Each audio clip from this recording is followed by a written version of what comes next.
no more what I think about you. If it's something that you want, then you should make me your girl. Good morning guys, my name's V and welcome back to my channel. So I started off today with just some chores and I really had to go to Walmart, so I'm taking you guys along with me. Now I was actually so happy because if you're from Calgary too, you know our weather has been so bad and we finally had some good weather Saturday. It was so nice out. Oh my gosh, just look at that sunset. I mean, it is Calgary and we all know we have unpredictable weather, so who knows how long it's gonna last. Also, Mercedes.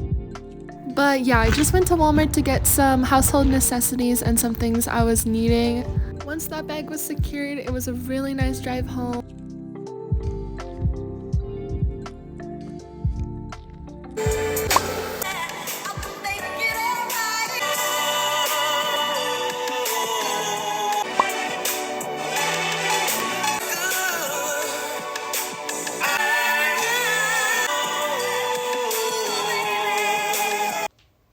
Bruh.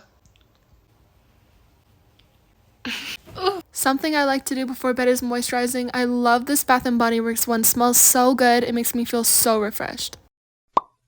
I just recently got this Victoria's Secret bikini. So yeah, if you're wondering why I'm sitting in a bath wearing this, that's why. But yeah, I swear it's not lingerie, it's actually a swimsuit, but it's just so cute. I literally got the craziest deal on it too. This was only like $40 and normally these go up to like $100 and they're sold separately. Like, it wasn't sold as a set. I had to get the bottom separately. So I'll see if I can find the link for this. I'm not sure if they still have these in stock or if they're discontinued. If they're not, and if I can find them, I'll definitely link it down in the description box below. So let's get this self-care night started. Getting into a bath with a bikini on is so uncomfortable. I've been getting a lot of questions about what I like to do for self-care, and I'm a huge advocate for self-care. I thought it would be really cool to come on here and make a video, and sometimes after a long and stressful day, it can just be so nice to just relax. I've realized since the pandemic I was really lacking on my self-care, my mindfulness and my awareness of just all the stresses that I have in my life. I was talking to a lot of my best friends and I realized that they're also going through the same thing. They feel like they haven't been giving themselves enough time or just spending quality time on your own, which is honestly, in my opinion, just as important as spending quality time with your loved ones and your family. When the pandemic started, I was in high school. I think it was grade 10 when it first really blew up here in Canada, especially when Alberta started locking down their rules. We all had to make a huge shift. It created a lot of anxiety for me. I was feeling a lot more isolated and I really felt like I didn't have connections or ability to really seek out and spend time with the people I love. The shift of starting practicing more self-love and also changes how you view yourself. You become more confident. It gives you output to really be able to express your emotions. Someone asked me, are you always this outgoing? What was your life like in middle school throughout high school? So that's a really good question. I would say I've always been pretty outgoing, but my life throughout middle school and high school is not really something I talk about with a lot of people. Actually, believe it or not, and not a lot of people would know this, but throughout middle school, I was actually bullied a lot. I mean, we all know how it can be sometimes. I mean, kids will be kids and it affects their confidence. So the transition between middle school and high school, I would say for me, a little bit easier. It's really what matters on the inside the most, and I really wanted to reflect that a lot more, but I did end up going to a lot of high school parties throughout the summer. I feel like that really got me out there, like outgoing and talking to new people and making new connections. In my Q&A on my story, you guys actually asked a lot of questions about skincare and I'm so happy you guys did. I've been taking notes with all your guys' questions and a lot of them pertain actually just to my nightly skin routines. Now, if you're a skin guru and you're watching this, don't come at me, don't cancel me. Everyone's different. Some people with oily skin might skip certain types of moisturizers. If you have really dry skin, you definitely don't want to use super exfoliating products. I've come up with a routine that works for my skin that's been keeping my skin clear. I mean, everyone's different, so honestly, just experiment with what you think will work best for you. For me, I tend to have really oily skin. I cannot tell you guys how much money I wasted. But yeah, most of the products I'm going to be using are super budget friendly. On top of that, I also have really sensitive skin. I really like to keep it simple. Cleansing, toning, acne treatment, and then moisturizing, which should be the last step. Moisturizing is so important. Oh, and before I forget, sunscreen. Again, the brand CeraVe. All their products are so good. So I use CeraVe moisturizing cream.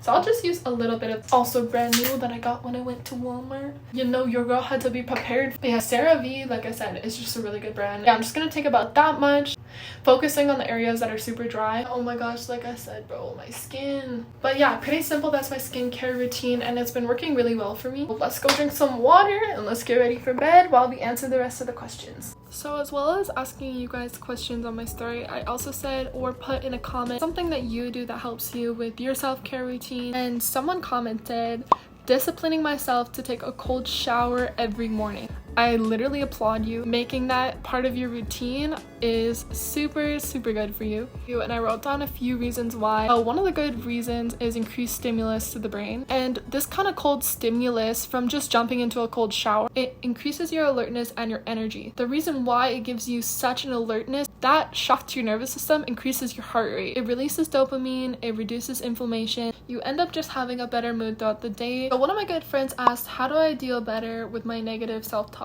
Well, one of the best ways to deal with negative self-talk has to come with self-affirmations. What do we tell ourselves every single day? Trying to make an effort to stop that inner dialogue or that negative inner dialogue. If I keep affirming myself, doing so good at this, oh, my hair looks so good today. Even if you don't really fully believe it, because if you keep saying positive things in your self-talk, your subconscious is eventually going to be routed to think about those things. When you have a good self-care routine, you're going to feel better about yourself mentally and physically. Yeah, another one of my friends said she used vitamin C serum. I think this is so smart. Just making sure you're having the right intake of vitamins in general is just really good for your body. And something I like to remember is when the body feels healthy and good, your mind naturally follows. Someone asked, who finds modern dating more difficult, men or women? I feel like it's generally worse just with our generation nowadays. Both men and women would rather chase a good time over a good thing. Make your intentions clear in the beginning. If you're looking for something serious and committed, tell them that so they know. I mean, everyone's gonna have different opinions on it. I feel like, to answer your question, it's generally the same for all of us. Someone asked, did I have an OnlyFans and do I still have one,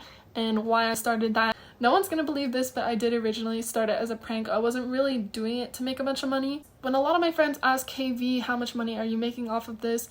I don't really like to talk about it because I feel like people see that number and they're like, oh my gosh, I want to do that too. You don't want to be actually showing anything. And I feel like the platform was mainly created for, you know, YouTubers and celebrities who want people to pay subscriptions to see, I don't know, certain more private aspects of their life. I mean, I respect the hustle, make money. I mean, I did. But I'm most likely just going to end up disabling the account. And I know a lot of people are going to be pretty upset about that. As much as I've made a lot of money, I want to be focusing more on my reputation. And I don't want that to be my reputation in the car scene. Like, it's not what I believe in. I mean, to each their own. If that's what you want to do, that's what you want to do. As much as I did start it as a joke and just to kind of see what would happen, you know, but for the what ifs and the why nots, I found eventually it led to me having a really bad mindset about myself. I think a lot of other girls struggle with this, and it has to do with validation. As human beings, we naturally crave validation. We want to know that what we're doing is good, or that how we look is good, how we talk is good. It's not necessarily a bad thing. Now, when it becomes unhealthy, when you're not able to find validation in yourself and you only seek it from outside sources, that's how I think it became negative for me. My own self-validation went down, and I was kind of more focused on, am I getting validated from these other people? And to clarify, that did not come from people commenting on me or my body or how I look. It came from me realizing, oh my gosh, I'm making as much money as some top OnlyFans celebrities every month. Like 10K, that's a big amount. And yeah, it was the money mixed with, I don't know, negative self-talk after posting, oh my gosh, do I even look good in this? Do I want to post it? And like we were talking about earlier, that just led to my lack of self-confidence. I did take a really long break. A lot of my subscribers left after that, and honestly, I was okay with that. I mean, I knew that I needed that break. It's not something I recommend for everyone. I mean, you have to have thick skin to do it. You're gonna get haters all the time. As much as the money is great, it's honestly, I feel like if I pour myself into my passions more, because again, it's not something I need. I'm not gonna need that kind of validation from other people. Also something I can find in God, and I don't really need that from anyone else. That's the reason why I had it. That's if I still have it, I do. Also, if you guys have watched this far and you have not subscribed, It's just the little red button right there. So you guys don't miss my new vlogs. Comment down below if there's anything you think I missed or that you want to add, and I'll make sure to read all the comments and reply to you guys. I really hope you guys learned something from this video and that you guys can start applying those to your life. Honestly, again, like I said before, have a healthy body, have a healthy mind. Just keep all those things in mind, and yeah, good night.